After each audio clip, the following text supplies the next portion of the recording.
مساء الخير واهلا بيكم في حلقه جديده مع شبانه على تلفزيون اليوم السابع. امبارح موقفين اغرب من بعض. اولا خلينا نتكلم في الكلام الكويس يعني، او الكلام يعني اللي يهم الناس اكتر. انه في مباراه الاهلي والاتحاد، يعني انا كنت متخيل، انا عن نفسي يعني كنت متخيل انه الطموح وانه الرغبه في تحقيق الانتصار وانه السعي لتحقيق لقب الدوري للمره 42 هيكون عند لعيبه الاهلي اعلى واكبر بكتير من كده.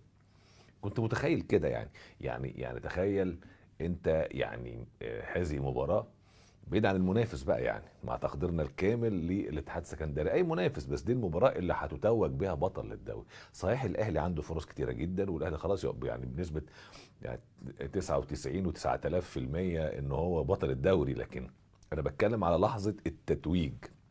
يعني ليفربول قعد شهور هو خلاص بطل الدوري، لكن لحظه التتويج كان شكلها ايه بعد الكورونا؟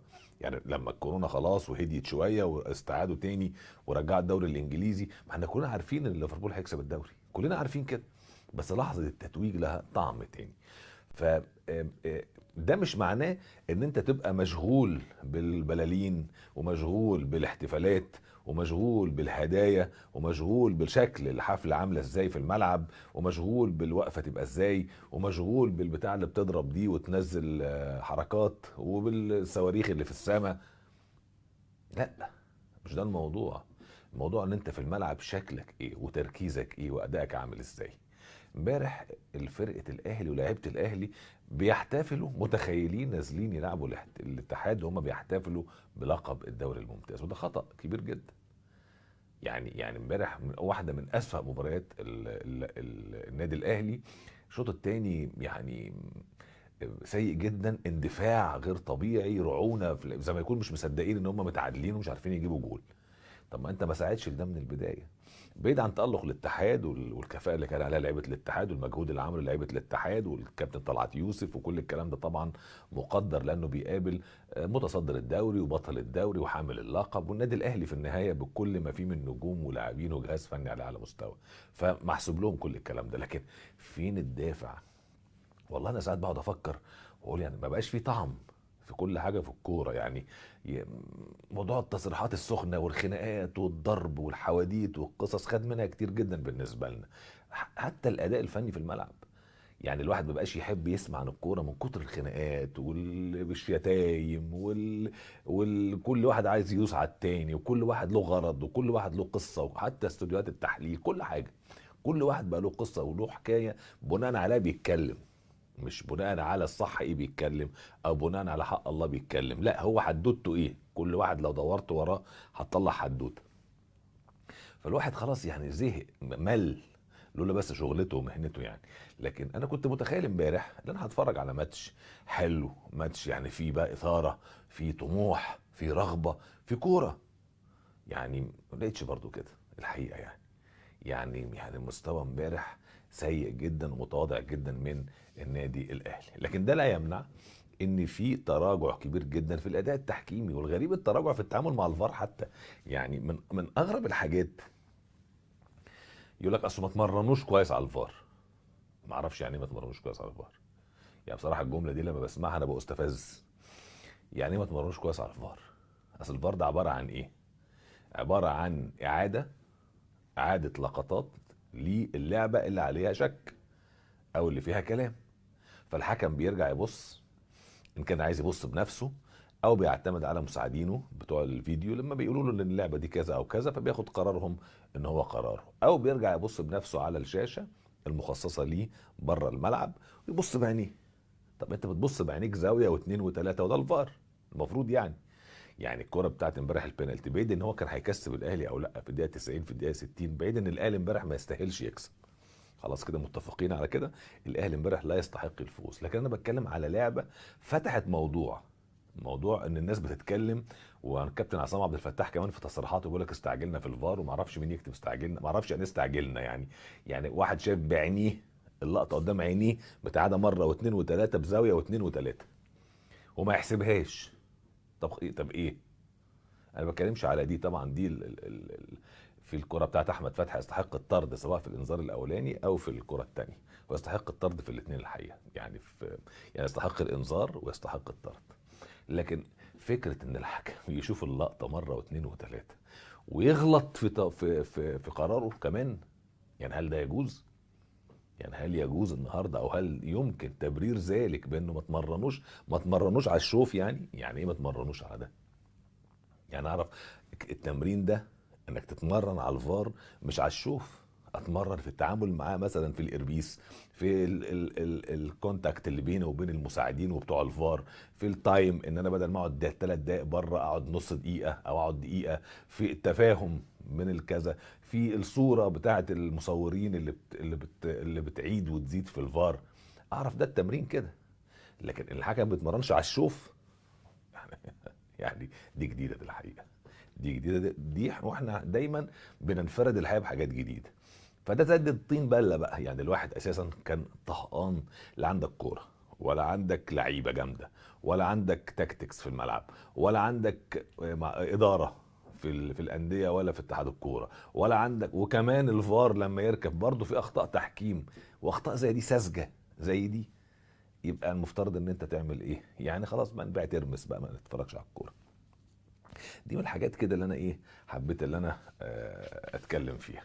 الحاجات اللي هي خاصه بالشغل بتاعنا والكوره. الحاجات اللي مش خاصه بينا بقى ان الاهلي امبارح اتعادل مع الاتحاد وما خدش الدوري امبارح، لا بيتوج باللقب، بس ده عادي يعني. وممكن ما يتوجش باللقب في مصر المقاصة في الماتش الجاي ولا اللي بعديه، وممكن يخسر الماتش الجاي واللي بعديه واللي بعديه واللي بعديه واللي بعديه، ويكسب اللي بعديه ويتوج باللقب عادي يعني. يعني انا بقول الكلام ده بمناسبه ايه؟ اللي بيتقال امبارح من اداره الزمالك. ايه علاقه اداره الزمالك بان الاهلي تعادل مع الاتحاد امبارح؟ يعني ايه، ما هو الربط؟ انا كل مره بحاول اشوف سبب يدعو انه تخرج تصريحات من اداره نادي الزمالك على النادي الاهلي في انه لعب ماتش تعادل او خسر، او لعيب اتصاب، او لعيب عمل فاول مع لعيب من فرقه تانية مش من الزمالك. تبص تلاقي اداره الزمالك على طول طلعت عملت تصريحات فيها اتهامات للنادي الاهلي او لمجلس اداره النادي الاهلي. مش عايز وانا بتكلم اكون وكاني باجي على الزمالك، بس دي حاجات انا بستغربها بجد يعني بتدهشني. يعني إيه المشكله الاهلي تعادل مع الاتحاد؟ احنا بنتكلم على المستوى الفني النادي الاهلي متواضع، بس ده وارد يعني اذا هنتكلم فير وحق ربنا يعني الاهلي لو خسر ماتش المخص واللي بعديه واللي بعديه واللي بعديه واللي بعديه واللي بعديه وكسب اللي بعديه ياخد الدوري. في ال7 ماتشات يكسب ماتش ياخد الدوري. طب ايه؟ تخيلوا بقى في ال7 ماتشات الباقيين، وفي الكام ماتش اللي باقيين لو كسب ماتش ياخد الدوري. فعادي يعني، خدوا الوقت اللي دلوقتي، خدوا الماتش الجاي، خدوا اللي بعديه. هي بس قصه جمهوره بيبقى عنده حرقه شويه لانه هو متعود ان الاهلي بيكسب ومتعود الاهلي يحسم متعود. لكن عادي يعني، بيحصل في كل حته في الدنيا، عادي خالص يعني. والزمالك نفسه حصل معاه كده قبل كده، وحصل معاه ان هو اللي فات ده. ومش معناه ان الزمالك دي في الكوره وارد، دي اسباب فنيه كتير واصابات ممكن تحصل ومشاكل ممكن تحصل. يعني امبارح في الاهلي كانوا عايزين يحتفلوا بالماتش، فمجهزين كل السبل الاحتفاليه. حتى ده خلى فايلر يتخانق بعد الماتش ويتهم الاداره في ان هي السبب في ده، اللعيبه، وجايبين اللعيبه المستبعده برج العرب عشان تحتفل مع الفرقه، وجايبين ما اعرفش اللعيبه اللي هي ايه، وجايبين ايه، كل الناس موجوده في برج العرب. يعني حتى تلاقي كان موجود كريم ندفت، كان موجود محمد محمود، كان موجود حسين الشحات، كل دول كانوا موجودين في برج العرب. كل المستبعدين وكل المصابين ده محمد محمود مش مقيد اصلا. مش معناه انه كلمه انه موجود ان ده غلط، لكن انت اديت اجواء احتفاليه عايز الناس كلها كانت تنزل الملعب وتفرح وتحتفل. فظهر الماتش بالشكل اللي انت شايفه ده.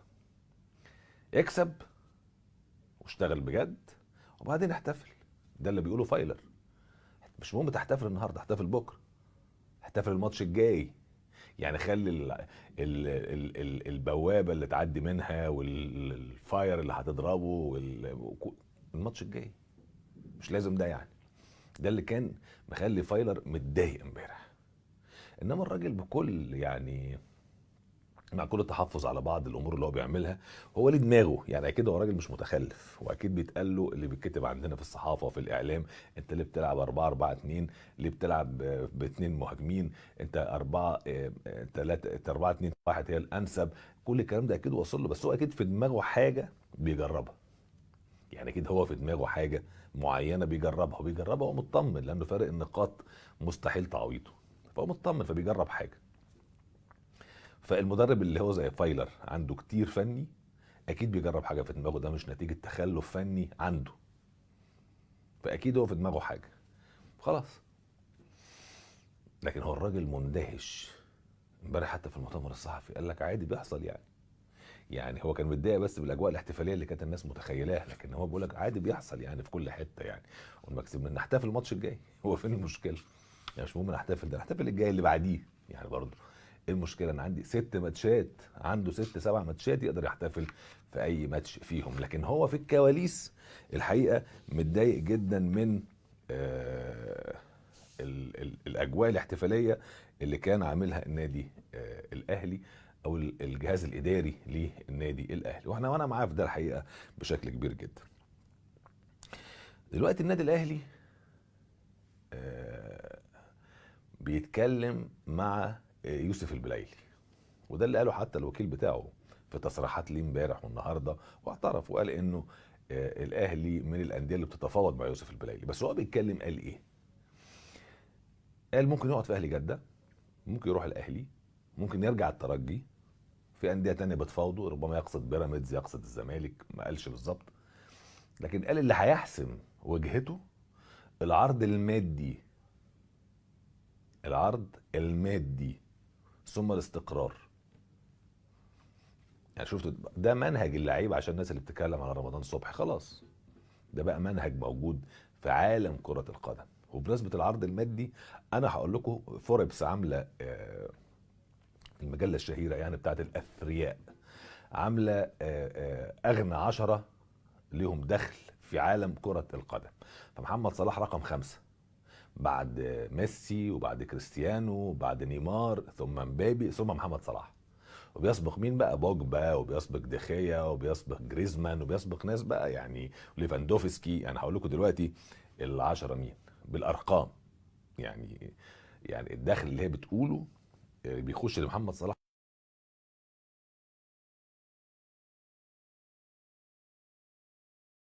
رد الوكيل بتاع يوسف البلايلي لما قال لك اللي هيحسم انتقاله الجانب المادي ثم الاستقرار الفني. وقال الاهلي نادي كبير طبعا وانه يشرف، وقال ان الفروق مش عاليه، يعني الاختلاف مش عاليه، بس المشكله في ان الاهلي يخلصوا من اهلي جده. عارفين يوسف البلايلي كان هو افضل لاعب على مستوى البطولات الافريقيه الداخليه في الموسم اللي فات، في الحفل اللي اتعمل في الغردقه اللي خد فيه ساديو ماني افضل لاعب. وانتقل الاهلي جد من الترجي التونسي، كان محقق معاهم اللقب دوري ابطال افريقيا، وجاب معاهم مش عارف 5 تجوال ولا حاجه كده يعني. مع اهلي جده لعب حوالي 17 18 ماتش، جاب 5 تجوال. وهو مهاجم قوي. وعايز اقول ان في بدر بانون، ده بدر بانون مدافع، ومدافع يعني طول 193 سم يعني، مدافع من المدافعين التقال الحقيقه برضو في الرجاء المغربي، وراح كده لنهضة بركان ورجع الرجاء وبيلعب في المنتخب وكده. والتقارير المغربيه بتقول ان الاهلي خلص الصفقه، حتى مش بتقول ان في تفاوض. يعني يوسف البلايلي كل التقارير بتقول ان في مفاوضات بتتم بين البلايلي، لكن بدر بنون التقارير المغربيه هناك بتقول ان الصفقه خلصت بتاعه بدر بنون. وما تيجي تفكر بقى في الاثنين، تعال نمسك الاول اللي بيقولوا عليها خلصت. اولا نادي الرجاء مش عايز يصرح بالموضوع، بل هناك في تصريح رسمي بينفي، يقول لا ما فيش حاجه اسمها كده. دي نمره واحد. في الرجاء عنده ماتش مع الزمالك في رايح جاي في دوري ابطال افريقيا في الدور قبل النهائي، ممكن يقابل الاهلي في النهائي اذا كسب الزمالك، وارد. والاهلي طالب السريه والكتمان اللي قاله التقرير اللي نزل في موقع 360 سبورت بتاع المغرب. طب لكن هل الاهلي محتاج سيرد باك؟ محتاج مدافع طبعا. يعني ما تيجي تشوف النهارده ال ال الحته دي في النادي الاهلي فيها ازمه كبيره جدا. يعني محمود متولي صليبي، رامي ربيعه بيلعب ماتش وماتش لا اصابات، ياسر ابراهيم مش في المستوى اللي احنا عارفينه.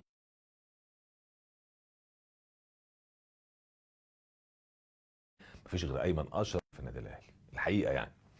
حتى اللعيبه بتاعته الصغيرين معارين، وصعب ان هم يجوا هم صغيرين في السن يتحملوا عبء المكان ده في النادي الاهلي.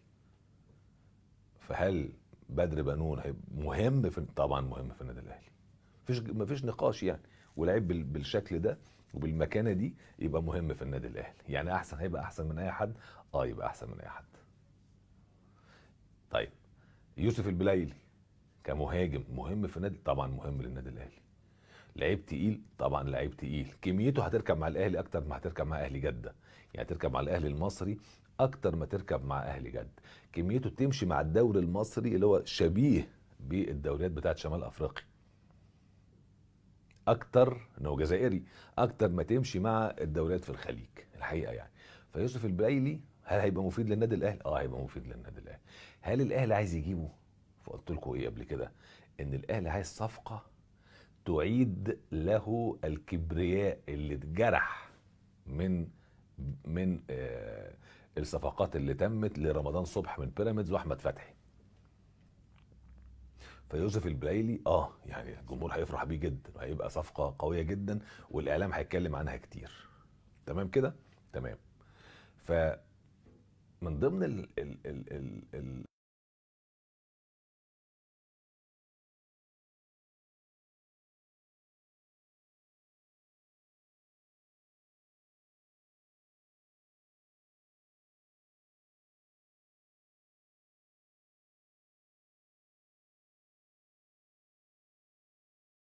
علي معلول، عندك جونيور اجاييه، عندك اليو ديانج، عندك جيرالدو، عندك اليو بادجي، ووليد ازارو.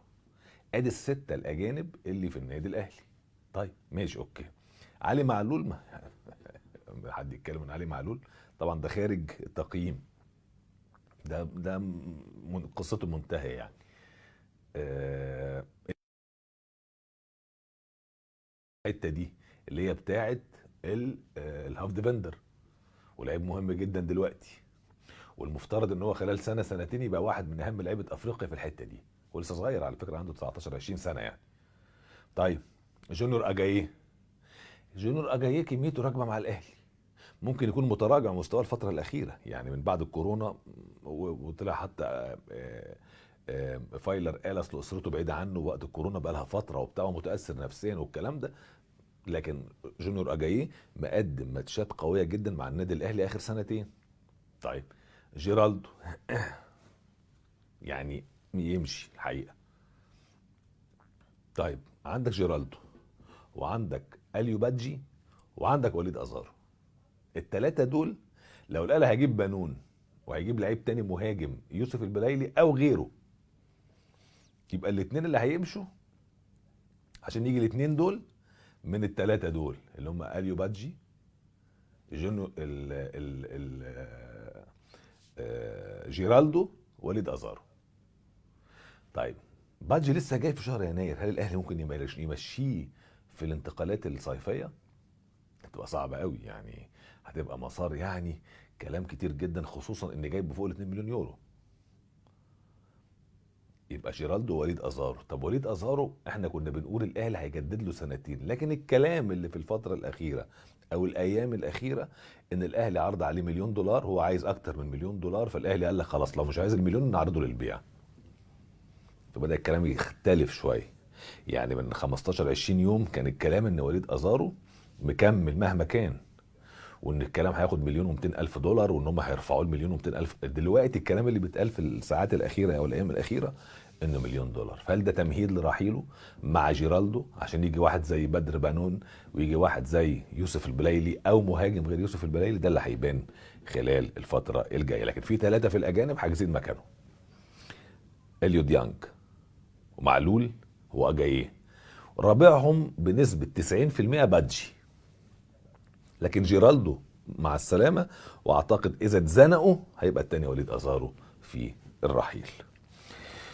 ده بالنسبه لي آه، الصفقتين دول اللي كانوا مثار كلام كتير جدا خلال الفتره اللي فاتت. الاهلي بعت لاتحاد الكوره بمناسبه الكلام بقى على التحكيم. كنت بتكلم من شويه عن التحكيم، وانه اغرب حاجه، اغرب تبرير سمعته في حياتي، قال لك ما تمرنوش كويس على الشوف. يعني انك ما بتشوفش حلو، يعني برضه عينيك مغشلقه شويه. كان لازم تتمرن انت لما لو عينيك غشلقت تعرف تشوف ازاي. يعني اغرب تبرير ممكن تشوف في حياتك يعني عن الفار ومشاكل الفار.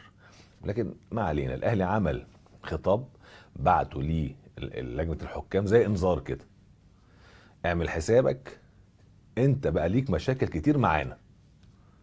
البيان يعني كده بيقول لجنه الحكام كده: مشاكلكم كترت معانا. يعني ابراهيم نور الدين ده محكم لنا 4 ماتشات السيزون ده، منهم ماتشين اخر 12 يوم، وده حاجه بالنسبه لهم علامه استفهام في الوقت اللي الحكم الاول في مصر ما حكم لناش. وانه الحكم بيبك الكروات اللي انتوا جبتوه عشان ماتش الاهلي والزمالك كان عليه علامات استفهام، وان هم مستبعدينه في اوروبا، وان هم مستبعدينه في السعوديه، وان هو حكم قبل كده الاهلي وبيراميدز وكان ليه علامات استفهام معانا وكانش معانا في الماتش. وانه في كل ده جواب وبيان يحمل ايحاءات فيها تشكيك. فيها ايه؟ تشكيك. يبقى الاهلي في بيانه هناك جمل تظهر في الباطن ان اللجنه بتعمل ده عن قصد.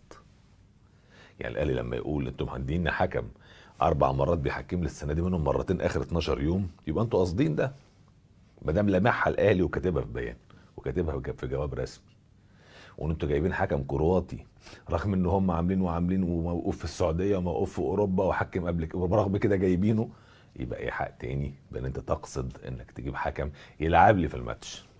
والماتشين حصل فيهم ان الكرة البينالتي بتاعت وليد سليمان كان فيها كلام، والبينالتي امبارح بتاع حمدي فتحي كان فيه كلام. لكن حد هيقول انت طب انت يا شباب في التحكيم في كده، التحكيم يحصل فيه كده ماشي. يعني انا دايما هفترض حسن النيه مش سوء النيه. لكن لما حكم، يعني انا هفترض ان ابراهيم نور الدين، طبعا لا يمكن افترض غير حسن النيه، مستحيل افترض غير حسن النيه، عشان بس نكون ايه حاسمين المساله دي. حتى بيبك لا يمكن نفترض غير حسن النيه. لكن لما توصل ان الحكم يروح يشوف بعينيه الخطا وما يصفرش ان هو خطا، وانا بقول لازم يبقى حسن النيه، يعني هفترض مليار في المية انه حسن النيه، يبقى حكم ضعيف المستوى.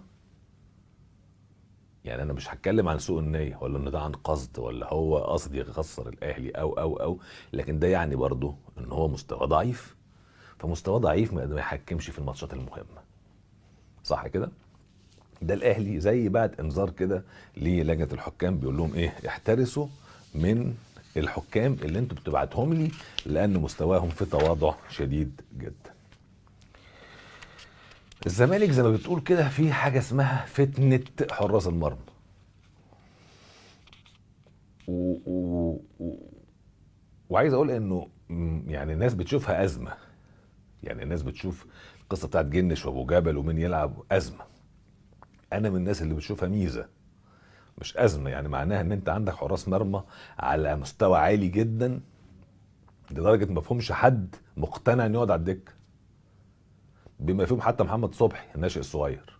حقه، يعني الكلام ده قلنا مره واثنين وثلاثه وده حقه. يعني لاعب حارس مرمى المنتخب الاولمبي الاساسي اللي كسب معاه كاس الامم الافريقيه تحت 23 سنه وعامل ماتشات جباره، فحقه يقول انا بحارس مرمى اساسي في نادي الزمالك. و23 سنه مش عيل صغير قد رمضان صبحي يعني. يعني هو في سن رمضان صبحي، مش كده؟ يعني من حقه كمان يطمح ويبقى عايز يشتغل ويبقى حارس مرمى اساسي في نادي الزمالك. جنش، ابو جبل، حتى عواد رغم تراجع مستواه فتره، بس هو كمان كان راجل يعني حارس مرمى ذو قيمه عاليه جدا، لدرجه ان كارتيرون يقول لك بقى هيقعد بقى جنش يلعب لي، هيقعد بقى ابو جبل يلعب لي، ده عايز معرفش ايه وده عايز ايه، هزق لهم كمان عواد عشان كل واحد يعرف انه ايه، مفيش حاجز مكانه، مفيش حد حاجز مكانه حتى على الدك. طب انا هلعب لكم عواد ماتش ولا اتنين واجهزه هو كمان، ممكن صبحي ياخد ماتش ولا اتنين ويجهزه هو كمان. ده اللي بيشتغل عليه كارتيرون دلوقتي، انه يعمل كده، انه يعمل مع عواد يزقه يجهزه علشان خاطر يقفل بيه القصه بتاعت جنش وبتاعه محمد ابو جبل. في الزمالك كمان اجمل حاجه قال لك ايه؟ انا مش هلعب ماتش حرس الحدود بتاع 12 اكتوبر، وان لجنه الجناين دي لجنه ظالمه، وان انا هشتكيها للفيفا. رئيس نادي الزمالك قال كده. فانا يعني بقول اداره الزمالك، لان هو بيعبر او هو المتحدث الرسمي للنادي، هو رئيس النادي والممثل القانوني يعني. مع ان الفارق كام؟ يعني الماتش يوم 12، والماتش اللي هم كانوا فاكرينه 17 اللي هو بقى 18. يعني الكاف بعت قال لهم الماتش يوم 18 بتاع الزمالك والرجاء، لكن الزمالك يعتبر لما يتحدد ماتش يا 17 يا 18. يعني الاول الاتحاد الافريقي قال ايه؟ قال الماتشين السيمي فاينل يتاجلوا، هيتلعبوا 17 و18 اكتوبر في المغرب. فالزمالك على طول اعتبر تلقائي كده ان الماتش هو 17، البطه السوداء يعني. يعني ان الاهلي هو اللي ياخد 18، البطه البيضاء، يعني هيدوا له فرصه زياده يوم. وقيس بينا انه فاجأ. وبناء عليه طلعت التصريحات بقى، قال لك حرس الحدود يوم 12 وماتش يوم 17 ومش هنلحق، وانتوا عايزين تكسروا لعيبتنا. مع ان كارتيرون اجدع واحد يلعب بالصف الثاني يعني. مع ان ممكن ماتش حرس الحدود ده كله تلعبه بالناشئين. يعني فرقه الزمالك كتير كارتيرون بيريح ناس كتير فيها، يعني دايما هو متعود على كده يعني. لكن فاجئنا الكاف امبارح قال ان الزمالك هو اللي هيلعب يوم 18 مش الاهلي، والاهلي اللي هيلعب مع الوداد يوم 17، وان الزمالك هو اللي هيلعب يوم 18، وان الاهلي هيلعب ماتش العوده هنا يوم 25، والزمالك هو اللي هيلعب يوم 26 في برج العرب. فرجع الزمالك على طول عمل تصريحات. حماده انور قال لك وان احنا ما عندناش مشاكل في ماتش حرس الحدود، وهنلعبه ماتش لطيف جدا، واحنا ما عندناش اي مشكله خالص في اي حاجه. يعني دي من الحاجات اللي كانت في نادي الزمالك الحقيقه تخلينا نتكلم عنها. اتحاد الكوره بقى عايز يعني يلاوع، عامل عوق زي ما بيقولوا كده. يعني عارف لما تمسك واد صغير كنت تقول له انت عامل عوق ليه؟ فاتحاد الكوره عامل عوق. اتحاد الكوره الفيفا بعد اخر حاجه قالوا لهم قولوا خريطه الطريق بتاعتكم، واخر ميعاد ليكم تقولوا لنا ايه خريطه الطريق لغايه 30 نوفمبر مش هنرد عليكم ولا هنجتمع بيكم الا ما تبعتوا لنا خريطه الطريق. المفروض اخر ميعاد النهارده، يعني المفروض النهارده اللجنه اللي بتدير الاتحاد برئاسه عمرو الجنايني تبعت للفيفا تقول لهم هيعملوا ايه. فاحنا بيقولوا انه الجنايني والمجموعه اللي معاه هيبعتوا يقولوا احنا ممكن نعمل انتخابات في ديسمبر. بصوا بقى، تمام. وانه لو عملناها في اكتوبر او نوفمبر مش هينفع، لان احنا عندنا 45 يوم لسه عندنا لائحه لازم تعتمد من الانديه، احنا نص 9. فلما نجمع الانديه عشان اللائحه ونناقشها ونعتمدها محتاجين لغايه شهر 10. طب واحنا محتاجين 45 يوم ندعو الانتخابات من شهر 10، فنضطر نعملها في شهر 12. فده اللي بعته اتحاد الكوره لمين؟ للفيفا، مع التحذير. هم هيقولوا لهم كده يعني ان الانتخابات هتتعمل فقط لمده سنه او تبقى باطله. يعني بيحذروهم برضو. هو هيبت للفيفا كده، بس هو مش عارفين انه في ناس برضو مفهمه الفيفا او اللائحه بتاعتنا بتقول 30 يوم مش 45 يوم لان انت تدعو الانتخابات. وان انت عندك كمان طالبين منك تحط في اللائحه الجديده ماده انتقاليه تقول ان الانتخابات تتعمل قبل 30 نوفمبر او على 30 نوفمبر. دي الحاجه الثانيه. الحاجه الثالثه انت عندك حتى في القانون بتاعنا احنا المصري ماده بتقول عليك احترام المواثيق والاتفاقات واللوائح الدوليه لكل اتحاد دولي واللجنه الاولمبيه الدوليه والاتحاد الدولي. اللوائح ومفيش فيها حاجه اسمها سنه ومش سنه والكلام ده بتاعنا ده. لكن في حاجه مهمه جدا لازم برضو نعرفها. القانون بتاعنا احنا هم عايزين يرحلوها لديسمبر. القانون بتاعنا احنا القانون المصري يعني في ماده بتقول ان انت خلال 4 شهور لازم تجري الانتخابات، خلال 4 شهور فتره زمنيه من تاريخ انتهاء السنه الماليه اللي هي بتخلص كام؟ 1/7، 30/6 أو 1/7. فانت عندك شهر 7 وشهر 8 وشهر 9 وشهر 10 لازم تدعو الانتخابات في ال4 شهور دول. فهو الفكره انت عايز ترحل لنوفمبر، فتيجي تقول يا نهار اسود انا ما دعيتش في شهر اكتوبر ولا في سبتمبر، جيت ادعي في نوفمبر لقيت القانون وده بقى فيها منع بات ما فيهاش تهريج. فبدل ما يعملها في ديسمبر يضطر يقعد ايه؟ تستسلم للقانون المصري وتقعد لغايه شهر 7 وشهر 8 من السنه الجايه. ماشي. بس هو السؤال بقى، يعني انا ما عنديش مشكله انه عمرو الجنايني والمجموعه اللي معاه تتذاكى حتى على الفيفا اللي جايباهم، ما عنديش مانع يعني، مش هبقى متضايق يعني. بس هو السؤال ليه؟ يعني ما هو السبب الذي يدعو الجنايني والمجموعه اللي معاه ان هي تلف وتدور وتحوم ان هي تكمل في هذا المكان لمده سنه جايه؟ يعني ما هو العائد عليهم عشان يتحط في الحته البايخه دي، يبان ان هو مش عايز يمشي، ويبان ان هو مش مترفع، ويبان انه ملهوف على المكان، ويبان وكانه عايز ينزل انتخابات، ويبان وكانه عايز يرقع اللائحه، ويبان وكانه عايز يشتغل لمصالح خاصه. ايه يعني؟ في حاجه في دايره في النص انا مش فاهمها، ولان انا عارفهم كلهم، عارف ناس كويسين جدا. في حاجه انا مش فاهمها في القصه دي الحقيقه، يعني انا في حاجه مش فاهمها. يعني هذا الاصرار، يعني يبانوا زي اي حد بقى. يعني احنا كنا بنخيل على المجلس اللي فات محدش عايز يسيب مكانه، وكل واحد عايز معرفش المصالح خاصه. طب ايه الفرق بينكم وبين اللي قبليكم؟ طب انت متضايقين ليه بقى؟ صح ولا غلط يعني؟ دي برضو من الحاجات اللي كنت عايز اقولها لحضراتكم. احنا عندنا ماتش بتاع توجو رايح جاي في التصفيات بتاعتنا، المنتخب مصر يعني، دي المؤهله للامم الافريقيه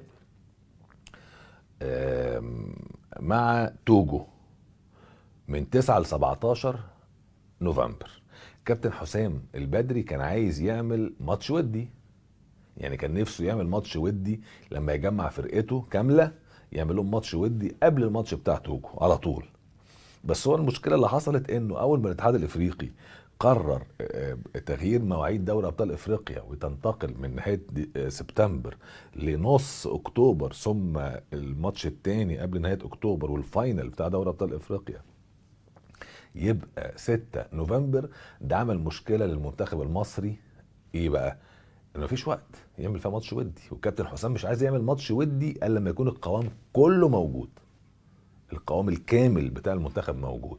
يعني مش عايز يعمل ماتش ودي بنص اللعيبه، ونص اللعيبه موجوده مع الاهلي والزمالك، او المحترفين مش موجودين، او لا.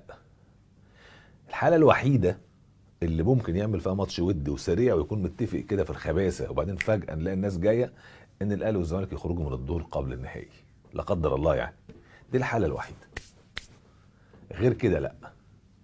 فانا عايز اقول للكابتن حسام اطمن، الاهلي والزمالك، وانا بقول اهو على مسؤوليتي، في نهائي دوري ابطال افريقيا، لانه الحقيقه بكل المعايير والمقاييس والاسس العلميه والفنيه والبحلوقيه وكل حاجه افضل كتير من الوداد ومن الرجاء المغربي، رغم التواضع اللي هم فيه في الدوري المحلي الفني.